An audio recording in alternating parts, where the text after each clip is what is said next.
o nos metemos en el tema de plantación de iglesias o desaparecemos. Revitalizar es mucho más costoso que plantar. Cuando lleguemos a ser 350 personas, vamos a plantar otra iglesia. No importa cómo estemos.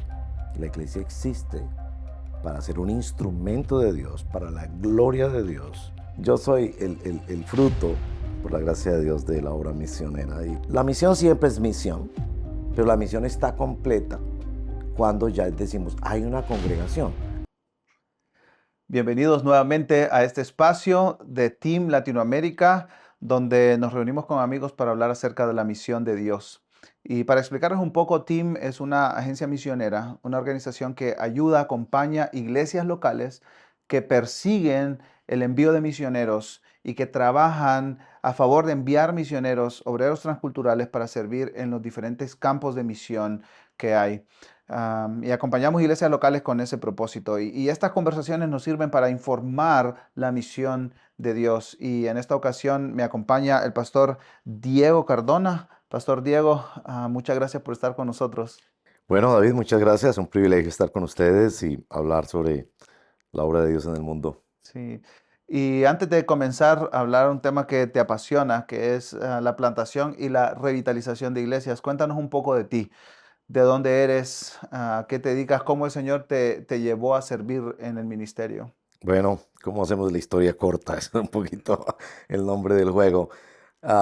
¿Cómo lo hago muy corto? Mira, bueno, primero mi nombre es Diego Cardona, yo soy paisa. Paisa es el nombre de ese como el gentilicio, digámoslo así, coloquial de las personas que vivimos como en el centro, en la parte andina de Colombia, muy relacionados a la cultura del café y a otras cosas, algunas no muy gratas que se conocen de Medellín, que es quizás la capital paisa del mundo, digámoslo así. Bueno, ahí crecí de una familia formada por dos campesinos, mi padre y mi madre de dos diferentes pueblos campesinos que formaron ahí su hogar. En los años 60, mi padre conoce primero el Evangelio a través de la obra misionera de misioneros reformados canadienses. Por eso me encanta relacionar plantación de iglesias con misiones, porque yo soy el fruto, por la gracia de Dios, de la obra misionera. Y cuando pienso en eso me emociono, porque pienso que, mira, si no hubiera una cantidad de iglesias pequeñas en Canadá que enviaron a esta familia misionera, bueno, Dios hubiera usado otros medios en su gracia, pero así fue que nosotros llegamos al Evangelio. Y crecí en una pequeña iglesia bautista donde tuve la oportunidad de servir en mil cosas, cosa que me parece maravillosa. Cuando uno crece en una iglesia pequeña, tienes que hacer de todo. Y ahí crecí, el Señor alcanzó mi vida a los 13 años, fue que el Señor me convirtió y desde entonces, pues, una vida muy preparada, sin saberlo yo, en medio de mis travesuras. Dios me estaba preparando para la obra del ministerio. A los 19 años conozco a Claudia, mi esposa, nos casamos, formamos un hogar, tenemos dos hijos y ya hoy en día, cerca de 38 años casados, ya tenemos nietos. Yo pues, soy padre de dos hijos adultos y abuelo de tres nietos. Eso sería una versión corta de Sí, mi vida. muy bien resumida. Sí. Pero siempre en Colombia. Bueno, yo salí del país para hacer una maestría y estudios de posgrado en Canadá. Cuando tenía ya como unos 8 años de experiencia pastoral, el Señor muy providencialmente, porque ahí ves, como tú has visto en tu vida, ¿no? Cómo Dios va articulando, orquestando, me gusta mucho ese verbo orquestar, el orquestar de Dios, para que yo llegara a tener más educación, porque yo mismo sentía, necesitaba más educación. Y entonces fui a Canadá, hice una maestría en una universidad canadiense que tiene una facultad de estudios teológicos y mis énfasis de investigación eran el área de plantación de iglesias, que era un momento muy interesante en la vida de las iglesias en Norteamérica, sobre todo de las denominaciones. En ese momento las denominaciones estaban diciendo o nos metemos en el tema de plantación de iglesias o desaparecemos. Y tuve la oportunidad inclusive de participar en varias organizaciones que hacían esas clínicas de formación, de preparación, de identificación de futuros plantadores. Y el otro énfasis de mi formación en posgrado fue en la educación de adultos, que también venía siendo un interés previo y me animó muchísimo y desde entonces pues siempre he estado mucho en el tema del área de formación de adultos y de comunicación. Y esa época sí estuve fuera del país, pero siempre regresando ahí al territorio paisa a servir. Entonces regresas de Canadá y aparte de los años anteriores de ministerio, comienzas a trabajar en la plantación de iglesias ahí en Medellín. Sí, habíamos comenzado ya. Yo empecé, nunca terminé como media carrera de música, después empecé en la universidad. Iba a ser supuestamente veterinario, pero muy temprano fui uno de los desertores de la Universidad Pública de Antioquia. Y en ese tiempo Dios me llamó. Y precisamente Dios me llamó en el contexto de formar una nueva iglesia. Entonces, como que la plantación de iglesias fue también espacio de confirmación, de llamado y de formación pastoral para mí. Ahí comenzó la iglesia El Redil, que hoy en día somos como 18 iglesias, pero esa fue la primera. Cuando ya me fui a Canadá, habíamos empezado una segunda. Entonces, y antes de, como de seguir con ese tema de plantación de iglesias, ¿cómo lo podrías definir eso? ¿Verdad? Porque vemos en el Nuevo Testamento que los equipos misioneros después de Hechos 13 comienzan a recorrer esa región de Chipre, luego Asia Menor, que es el sur de Turquía actualmente, pero luego vemos que regresa a una iglesia establecida, ¿verdad? Después de esos primeros viajes misioneros, pero ¿cómo podríamos definir la plantación de una iglesia? ¿Cuáles son las situaciones o la realidad que impulsa una plantación de una iglesia en un contexto latinoamericano? Pues yo defino la plantación de iglesias como el ambiente natural y debido de un trabajo misional, sea este estructurado desde el punto de vista de una agencia misionera, de una iglesia madre, de un trabajo, digamos, intencional y planeado, o sea, sencillamente desde la perspectiva de la forma de evangelizar y discipular que vemos en la vida de Jesús y en el Nuevo Testamento. Entonces yo pienso que es el punto de llegada de cualquier actividad evangelística y misionera. Entonces en ese sentido, digamos que, em, como decía brevemente mi testimonio, yo noto que cuando estos misioneros llegan y sufren penurias, porque la tierra paisa es tierra muy tradicional, muy católica, y yo los vi a los misioneros sufrir persecución, maltrato, encarcelamientos, etcétera, ese tipo de cosas, pero que naturalmente, tarde o temprano, llegaron a la formación de una congregación, que fue la congregación donde yo crecí. Em, ya nuestros esfuerzos posteriores en el trabajo de evangelización, sobre todo en el mundo universitario, eh, dieron cuenta de la necesidad de una iglesia donde esos discípulos crecieran, sirvieran, tuvieran comunión, se apoyaran unos a otros, avanzaran en la vida, porque muchos de los que plantamos la primera iglesia éramos solteros. Nos fuimos casando y después, bueno, ¿cómo creamos hijos? ¿Cómo somos matrimonio? ¿Cómo aprendemos estas cosas de la fe que están en la palabra, pero donde necesitamos ser acompañados y vivir esa formación en comunidad? Entonces es como la forma práctica en la que yo contemplo la plantación de iglesias. Digamos que también tengo una versión teológica de eso, pero no sé si el tiempo da para esas discusiones. Claro, pero es el resultado de una iglesia local o un grupo de iglesias participando activamente en la misión.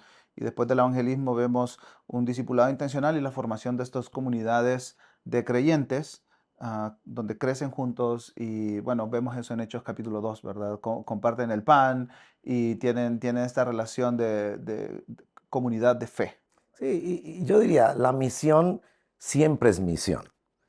Tú cruzas tu calle y le hablas al vendedor de frutas en la esquina, o tú cruzas el mundo y le hablas en lo que puedas saber de ese idioma a otra persona, eso es misión, si estás proclamando el Evangelio de Cristo. Pero claro, hay muchos pasos, ¿no? De ese proceso de discipulado. Pero yo diría, la misión no es completa hasta que no hay una iglesia autóctona, una iglesia formada allí. Puede ser que Hudson Taylor hizo la primera parte y solo vio creyentes y el siguiente vio iglesia. Pero la misión siempre es misión, pero la misión está completa en una región, en un sector del mundo, cuando ya decimos, hay una congregación. Claro, una congregación que para ser congregación puede multiplicarse. es decir, enviar otros misioneros, que los hermanos de la congregación testifiquen de Cristo con sus obras, pero sobre todo con sus palabras. En ese sentido hay una relación estrecha entre las misiones y plantación o formación de congregaciones. Y digamos que esto ha sido el círculo sobre el cual se ha avanzado la misión a lo largo de la historia, ¿no? Se plantan iglesias en un lugar donde no hay, se predica el evangelio, se plantan iglesias, esta iglesia crece y luego salen y así se ha hecho, ¿no? Este círculo repetitivo a lo largo de la historia. Ahora, tú también hablas de revitalización de iglesias. ¿Cuál es la diferencia entre plantación y revitalización de iglesias y por qué este segundo aspecto de la misión también es importante? Pues yo me había envuelto en el tema de revitalización porque la primera iglesia, el Redil, que mi esposa y yo, siendo mentoreados y cuidados y formados por una pareja, particularmente una pareja, pero hubo otros misioneros canadienses, esa iglesia estaba en crisis. Yo quería ir a otra región a plantar una iglesia, que es lo que siempre he hecho, formar un equipo pastoral y marcharme. Y dejar que esa iglesia fuera autónoma, con sus requisitos legales, con su capacidad de multiplicarse. Y esta primera iglesia estaba en una crisis tremenda. Y claro, ahí habían personas que habían empezado en el Evangelio con nosotros, y en medio de sus discusiones y dificultades que no eran de corte ni moral ni doctrinal, eran peleas de líderes sobre un edificio, sobre un liderazgo, sobre un programa. Y la iglesia había llegado a tener ya menos de 60 personas. Ellos me llamaron, me dijeron, Diego, tenemos confianza en ti, ¿por qué no nos ayudas? Yo venía leyendo sobre el tema de revitalización, estamos hablando de una historia de hace 15 años. Eh, yo venía hablando sobre el tema, escuchando sobre el tema, y en un sentido, digamos, un poco secreto en mi corazón, deseándolo, eh, pero, digamos, aguantándome las ganas, como decimos nosotros, porque sabía, por lo menos lo que había leído, que revitalizar es mucho más costoso que plantar. Ahora, ¿cuándo se necesita revitalizar? Pues cuando una iglesia ha perdido componentes esenciales de lo que es una iglesia. Digamos que esa podría ser la definición más sencilla de revitalización. En ese orden de ideas, yo digo, una iglesia o está siendo plantada en el sentido de que está estableciendo sus fundamentos de una manera tal que puede llegar a crecer para ser una iglesia madre o enviadora de misioneros para plantar iglesias, o está necesitando revitalización. En ese sentido, uno podría decir que las iglesias tienen solo esos dos escenarios posibles. O están saludables y avanzando de tal manera que se están reproduciendo, o están siendo tan débiles que necesitan ser revitalizadas. Ahora, hay revitalizaciones que son en un aspecto de la iglesia. Tú, por ejemplo, eres un ejemplo hermoso de un pastor que acompaña iglesias a revitalizarse en el aspecto de las misiones. Porque yo soy bautista desde mi nacimiento espiritual. Yo soy bautista de sangre, digámoslo así. Y las iglesias bautistas tradicionalmente son muy misioneras. Pero si tú vas a muchas iglesias bautistas hoy en día, no se habla para nada de misiones. No están en contra de las misiones, pero no están haciendo nada. Y necesitan ser revitalizadas en ese aspecto. El compromiso y la necesidad de pensar más allá de su realidad local. Em, pero obviamente podríamos hablar de otros niveles de revitalización mucho más drásticos, digamos, o más em, eh, Sí, tal vez, urgentes, sí, y más amplios, ¿no? No donde hay solo, varias sí, áreas, no solo un tema ¿cierto? El específico. liderazgo está en Ujú. conflicto, han perdido el sentido de lo administrativo y hay desorden y mal testimonio, o hay desvíos doctrinales. Y cuando confluyen varios de esos factores, quizás se hace más evidente la necesidad de revitalización. Ya uno podría decir, cuando no se revitaliza en una primera área que decae, lo que vamos a esperar es que va a haber después otra área que decae y otra área que decae. Y bueno, me vi envuelto en el tema de revitalización. Tuve el privilegio de participar en esa revitalización de una manera hermosa. Dios bendijo esa iglesia hermosamente. No por nada que yo hubiera hecho, por lo que Dios hizo y por una cantidad de líderes que se quedaron y perseveraron, que esos me parece que son los verdaderos héroes, y otros que vinieron de otras congregaciones a apoyar y una iglesia muy viva, muy dinámica, de donde inclusive estamos esperando enviar una pareja misionera al mundo, eh, digamos, de cristianos del mundo no alcanzado. Después de eso he tenido la oportunidad de participar en una segunda experiencia de revitalización, pero sí, debo decir, es más desafiante en muchos sentidos, pero es muy hermoso cuando uno ve la novia de Cristo que estaba desfalleciendo, desanimada, y que Dios en su misericordia nos usa como instrumentos para traer nueva vida donde áreas donde la iglesia estaba desfalleciendo. Y en tu experiencia, Pastor Diego, hablando de este tema de el elemento específico de la misión, una iglesia que deja de participar en la misión, am, ¿qué rol tiene ese tema en revitalizar, en avivar una iglesia que va en decadencia? ¿En qué sentido lo digo? Que de repente has llegado a una iglesia que tiene problemas en diferentes áreas, pero tampoco se habla de la misión ni local ni global, ni en el barrio ni en el otro continente, ¿verdad? Pero ¿qué rol ha jugado este tema en animar una iglesia que iba en decadencia? Pues lo primero tiene que ver con la teología bíblica.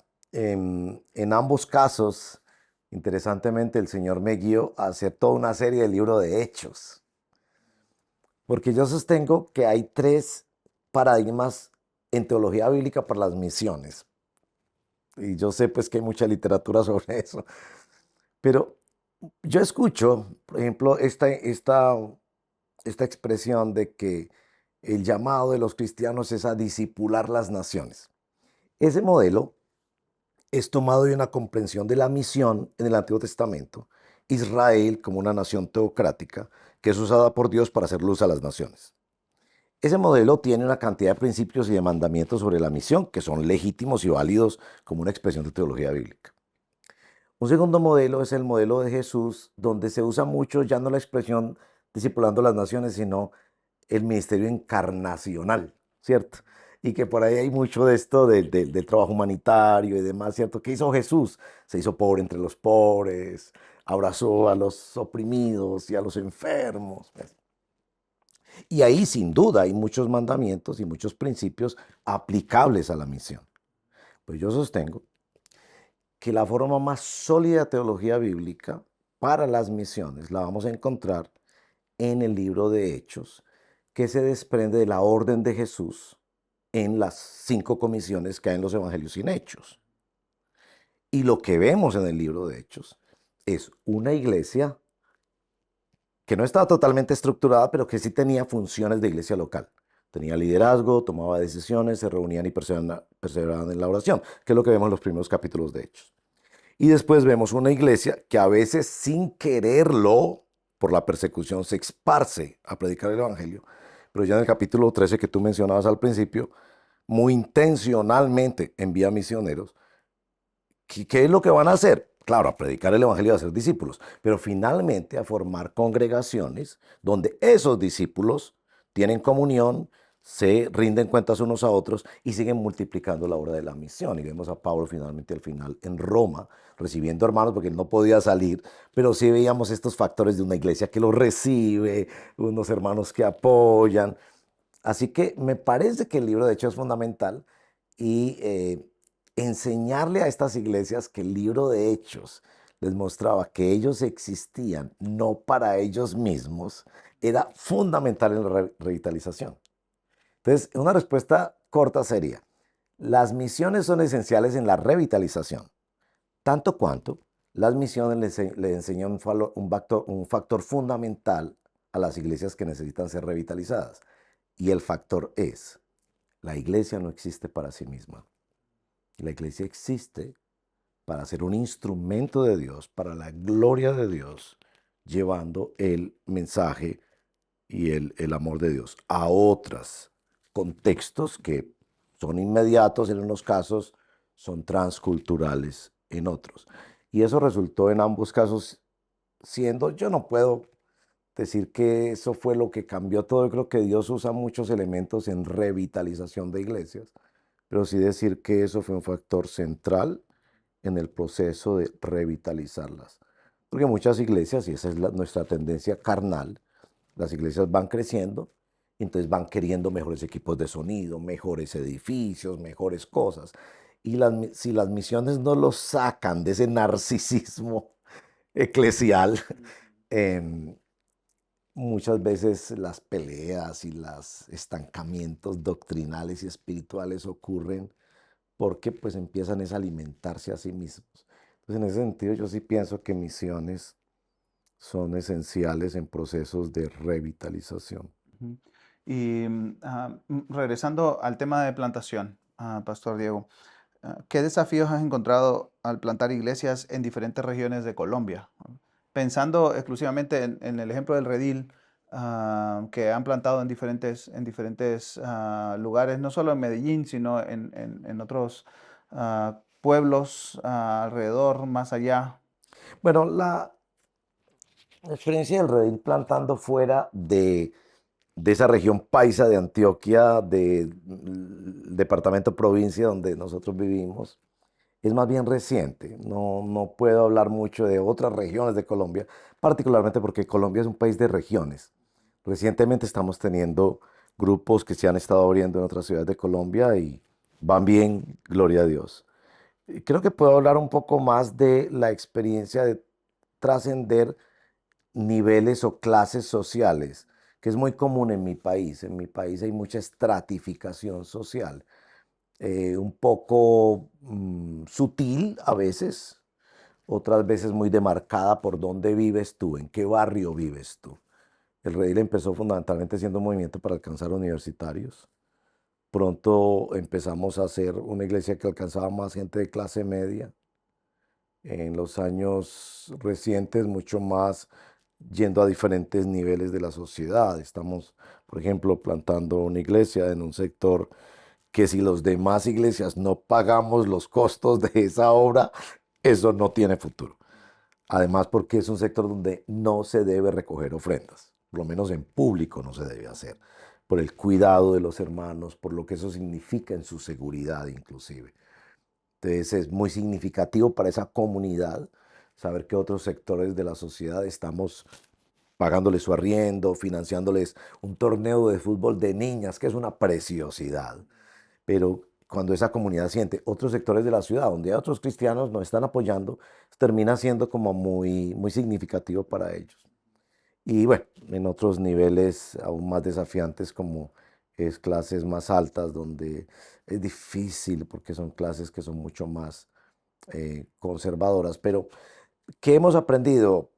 Pues que el Evangelio es el mismo, los pecadores son los mismos, pero los métodos, las estrategias, los momentos, el orden de los procesos son diferentes. Ujú.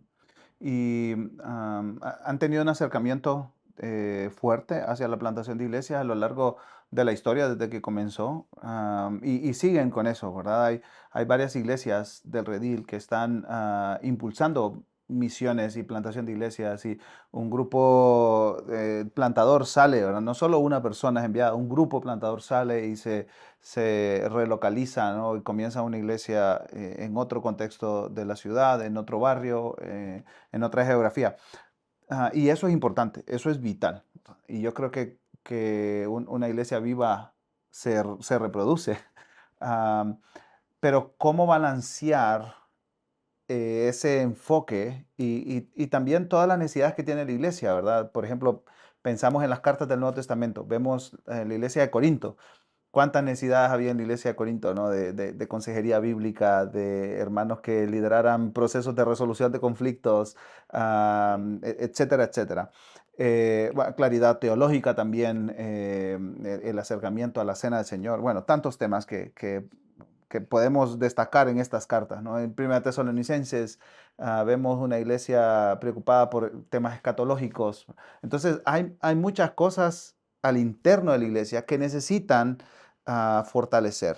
Am, Y muchas veces todos estos temas locales nos abruman, especialmente al liderazgo de las iglesias locales.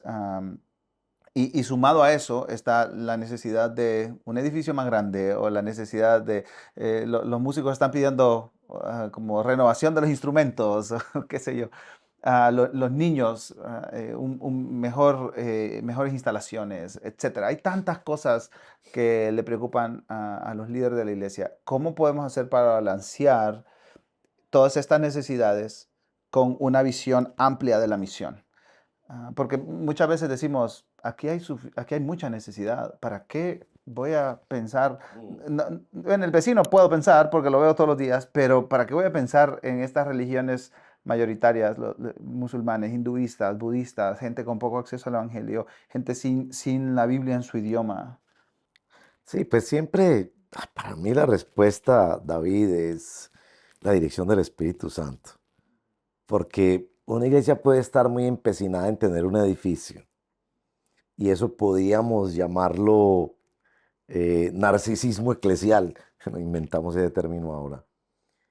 Pero puede ser que Dios está llevando esa iglesia a un nivel de influencia o de impacto en una ciudad que necesita un edificio así.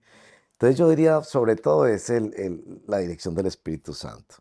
Cuando el movimiento de estas iglesias del redil comenzó, sí nosotros sentimos que los valores de liderazgo que estábamos extrayendo, especialmente de lo que significa el redil, ¿cierto? De Juan capítulo 10, algo del capítulo 15, de los textos de Ezequiel, del Salmo 23, ¿cómo debemos pastorear a esta gente?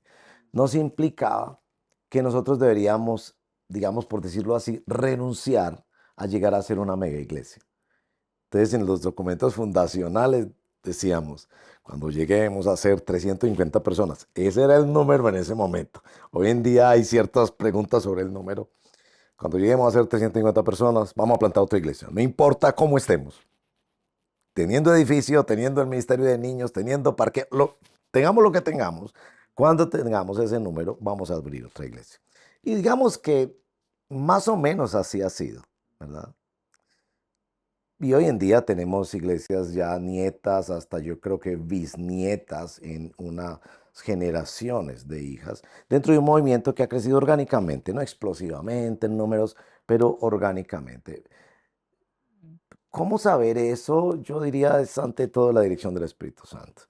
Por supuesto, la buena enseñanza bíblica va a mantener a las iglesias siempre en una concientización permanente de por qué queremos ese edificio, por qué queremos otra persona en el staff, por qué queremos mejorar este aspecto de los equipos de sonido, por ejemplo, y siempre pensando en cómo podríamos hacerlo. Nosotros no tenemos mucha experiencia internacional, hemos tenido algunas experiencias de apoyo misionero transcultural internacional. Hemos tenido más experiencia de apoyo misionero transcultural nacional, especialmente con varias etnias indígenas de Colombia. En Colombia hay 112 diferentes tribus indígenas, solo el 70% de ellas tiene la Biblia traducida, o por lo menos el Nuevo Testamento. Y durante ya 14, 15 años hemos venido enviando grupos misioneros permanentes, sosteniendo misioneros en las selvas de Colombia.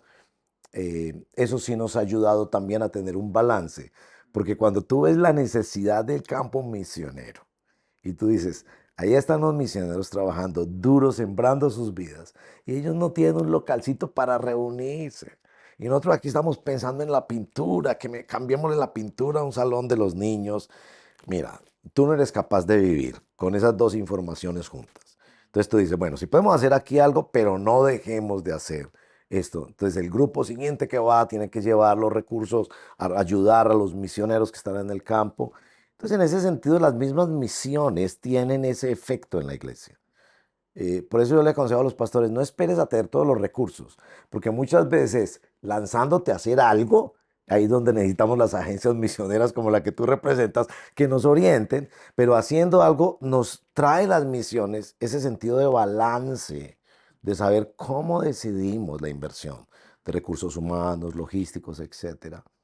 Pero debo destacar ante todo, como digo al principio, la dirección del Espíritu Santo. Yo creo que Él ha prometido dirigir a cada iglesia y a veces nos dirigirá en cosas abrumadoramente locas, otras veces en cosas muy bien pesadas, muy bien planeadas, muy bien presupuestadas. Pero la dirección del Espíritu yo creo que es clave, que en el libro de Hechos es notable, es notable. Ellos no iban donde había más puertas abiertas, oraban por puertas abiertas, pero ellos no iban donde había más recursos, donde había más gente, pero ellos iban con cierta estrategia de ciertas ciudades, pero respaldados totalmente por el Señor y confiados precisamente en la dirección del Espíritu. Sí, en un sentido también estaban dispuestos a cambiar de planes si era necesario. Vamos para acá y es impresionante ver ahí en Hechos 16 cuando el Espíritu Santo le prohíbe a Pablo y al equipo misionero avanzar a lo que hoy es de Estambul hacia el oeste, ¿verdad? Ahí en Turquía, porque él tenía otros planes. O cuando le dice a Pablo, el Espíritu está diciendo claramente que te van a apresar. Y cualquiera diría, no, esa es una señal del Espíritu para no ir. Y Pablo lo interpreta precisamente como una señal del Espíritu para ir. Entonces, esa dirección del Espíritu que no necesariamente se da desde la perspectiva del éxito o de la prevención o del cambio de planes, sino dirección del Espíritu en una amplitud bastante, digamos, impresionante, por decirlo así, como se ve en el libro de Hechos. Y una pregunta para cerrar, Pastor Diego. ¿Qué le dirías a un pastor o un grupo de líderes de alguna iglesia local que está desanimado porque no ve a su iglesia participando y tiene más preguntas que respuestas, tiene más problemas que soluciones? Y no solo con respecto a la misión, con respecto al día a día de la iglesia. ¿Cuáles serían algunas palabras para ellos? Pues, a ver, yo represento a un grupo de hermanos, de pastores, de líderes de un sector del mundo que no somos un ejemplo para documentar, no son de esas cosas explosivas que se presentan a veces tan impresionantes. Pero yo sí creo que hemos ido descubriendo cositas muy, muy bonitas. Por ejemplo, yo diría, un pastor como el que tú describes, hermano, el primer movimiento de misiones en la Biblia y en el libro de Hechos, a propósito, los primeros capítulos, la oración. Mire, yo tengo en este momento un grupo de personas que están orando 1 hora todos los días, que tú me compartiste ese recurso, el proyecto Josué. Y todos los días sale una etnia que nosotros no tenemos la menor idea a veces ni cómo se pronuncia, pero nos da información precisa para orar. No hay traducción bíblica, sí hay traducción bíblica, hay persecución, no hay persecución. Están localizados por ahí en Indonesia, en no sé qué país, no sé qué, uno no lo puede pronunciar. Están en el norte de África, están en Europa, lo que sea. Y he notado que cuando uno empieza a orar con los hermanos, estamos orando todos los días, y yo, además de oraciones, de peticiones de la iglesia y demás, pero tomamos un momento, pongo en la pantalla, porque es virtual, pongo en la pantalla, les digo, esta es la etnia por la cual, y estamos orando con 500 o 1000 o no sé qué, porque ahí arribita uno puede, en la parte derecha, rojito, uno puede decir, por hacer clic, entonces sabemos cuánto estamos orando en el mundo por eso. Mira, eso abre a los hermanos una visión del mundo y para sus realidades locales también abre la percepción bíblica de que Dios tiene el mundo en sus manos, que es un cántico muy hermoso misionero. Dios tiene todo el mundo en sus manos. ¿Por qué oramos a Dios? ¿Por qué enviamos misioneros? ¿Por qué apoyamos la obra misionera? Porque Dios tiene el mundo en sus manos y Él quiere hacer algo con esas personas. Y Él quiere enviar personas, y Él quiere usar nuestros recursos y los puede usar de una manera extraordinaria. Aunque sea un recurso muy pequeño, lo puede usar extraordinariamente. Y yo pienso que eso nos anima en medio de las luchas que todos tenemos en el ministerio, recordar que Dios tiene todo el mundo en sus manos. Entonces, si tiene todas esas etnias del mundo, que muchos estamos orando por ellos todos los días, Dios también nos tiene a nosotros en sus manos. Y si nos tiene en sus manos, no es solo para ayudarnos a nosotros a perseverar en medio de la prueba, a ver fruto en medio de nuestra aflicción, a ver fruto del Evangelio. Dios también nos tiene en sus manos para usarnos, orando, dando o enviando. Y me ha llamado la atención que en esos grupos particularmente empiezan no solo a llegar, sino a ser animados jóvenes que después vienen y me dicen, pastor, ahora que tú estás hablando mucho de misiones, yo he querido, yo he pensado, yo he deseado, yo he orado, yo me he visto, pero pastor, yo no sé cómo se hace eso. Yo le digo, bueno, tenemos que hacer un camino lento de oración, de preparación, pero confiemos en Dios, que Dios va a... Y bueno, y de paso les digo, hoy viene la semana misionera, que tú has sido nuestra semana misionera, o ahí viene el evento, vamos a hablar el domingo, sigamos orando, comparte esta aplicación con otras personas. Y bueno, ahí Dios va movilizando la iglesia y mostrando que Él tiene el mundo en sus manos. Amén, así es. Muchas gracias, Pastor Diego, por tu tiempo aquí con nosotros y muchas gracias a ustedes también por estar acá y esperamos que estas conversaciones sigan siendo de edificación, de bendición para ustedes, también para sus iglesias locales y que el Señor siga usándoles ahí donde les ha puesto para la gloria de su nombre entre las naciones. Nos vemos en una próxima entrega.